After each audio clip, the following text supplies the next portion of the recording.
irmãos, queridas irmãs, este dia em que celebramos a memória de São Clemente, mártir, que foi o terceiro sucessor de São Pedro. Então, nós temos Pedro, Lino, Cleto e Clemente, que é o quarto Papa, e que também é muito conhecido pelas cartas, aliás, que escreveu aos Coríntios, como já Paulo o fizera no seu tempo. E, como se vê, celebramos com vermelho, porque ofereceu a sua vida por Cristo.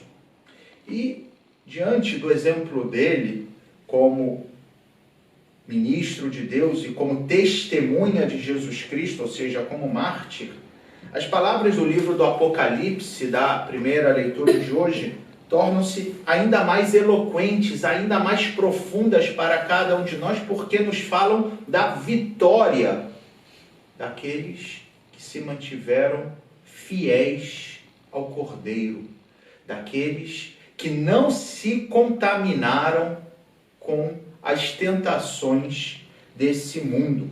E dizia que a voz desse grupo, que São João simbolicamente coloca com o número de 144 mil, que nada mais é do que 12, que representam, seja as 12 tribos de Israel, que os 12 apóstolos, vezes 12 mil. Para falar que é uma multidão incrível. E que o cântico, que era um cântico novo, fazendo referência, evidentemente, ao cântico que os judeus tinham cantado quando atravessaram o Mar Vermelho, e agora aqueles que atravessaram o Mar da Morte e encontraram a vida eterna junto de Jesus, cantam um cântico novo, e o barulho que fazia esse cântico, de tão forte que era, tão convicto pela vitória que tiveram com Cristo, era como um ruído que fazia um estrondo como um trovão.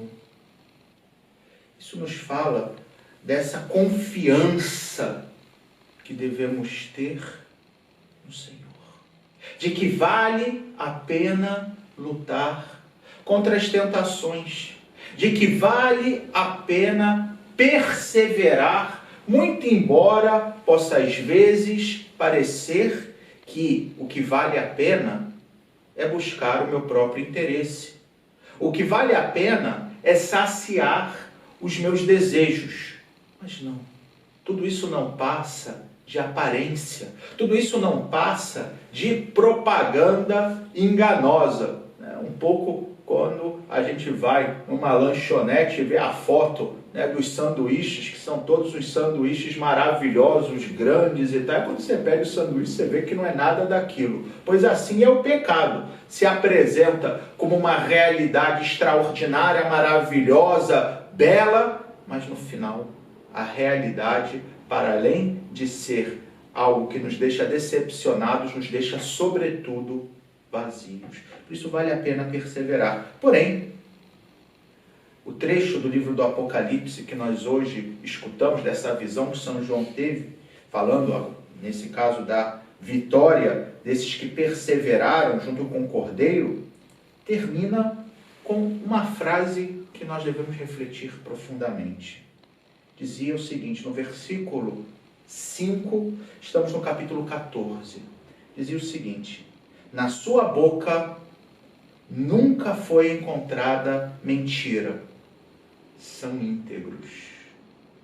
Isso é algo que nós temos que refletir, porque todos nós, constantemente, somos tentados a mentir. Aquele que diz, eu nunca menti, já está mentindo. Então, é evidente que nós temos que refletir profundamente sobre isso. Porque se o texto fala que esses que perseveraram, que venceram, não tinham mentira em suas vidas, é o que nós devemos também buscar. Pensemos, além do mais, o que o refrão do Salmo responsorial nos levou a repetir. É assim a geração dos que buscam vossa face, ó Senhor Deus de Israel. Qual é a geração? Daqueles que não mentem. Daqueles que são íntegros. E por que nós mentimos? Basicamente por duas razões. Uma, que é para enganar os outros. E às vezes enganamos para fazer o mal, para poder realmente ganhar um benefício em cima dos outros. E isso realmente é a coisa mais terrível que pode acontecer. Por exemplo, quando cometemos um ato de calúnia, ou seja, falamos mal dos outros com uma mentira. Esse é um dos pecados mais graves que podemos cometer. E graças a Deus, penso, que é algo que não é habitual em nossas vidas. O que é, infelizmente, mais comum são as pequenas mentiras com as quais, longe de querer fazer mal aos outros, o que nós estamos fazendo é escondendo os nossos defeitos, ou talvez aumentando um pouquinho, botando um pouco mais de cor nas nossas qualidades. No fundo, são mentiras que nascem da nossa preocupação com a imagem, como os outros nos veem. E talvez, diante dessa tentação de se preocupar com a imagem que nos leva a falsificar a verdade, nos leva a mentir, querendo parecer algo que na realidade não somos, o exemplo da viúva do Evangelho de hoje pode nos ensinar tanto. Para além daquilo que é óbvio, ou seja, a generosidade daquela mulher que não possuía praticamente nada, e o nada que ela tinha, ela colocou nas mãos de Deus e que recebeu um elogio de Jesus. Essa viúva também nos ensina sobre o que significa ser íntegro. O que significa não estar preocupado com o que os outros vão pensar. Porque se a gente para pensar, ainda mais na nossa cultura de hoje, que tudo é aparência, é receber like, é ser famoso, as pessoas não querem demonstrar que são pobres, as pessoas não querem demonstrar que são fracas, que não têm. Imagina, no templo de Jerusalém, onde as pessoas depositavam as moedas, era uma espécie de trombeta, tinha uma boca assim bem grande, então os ricos colocavam várias moedas e faziam um barulhão. Aquela mulher com 2 moedinhas, ia ser motivo quase de chacota, aquilo que ela estava oferecendo. E ela podia se sentir envergonhada, podia se sentir como que, de algum modo, sob uma espécie de olhares críticos, mas ela não se preocupou. Ela foi íntegra, ela foi transparente. Porque o que interessava, e aqui está o critério fundamental, era aquilo que Deus via. Deus que vê os corações. Deus que não vai julgar as aparências, porque Ele está muito em cima de tudo isso, porque afinal de contas é quem nos conhece melhor do que nós mesmos. Portanto, que nós possamos ser dessa geração dos que realmente buscam a face de Deus sem mentira, sem duplicidade, sem máscaras, sem tentativas de agradar os demais, sem querer vir em contra as expectativas dos outros, mas ao contrário, vivendo de cara a Deus, na nossa pobreza.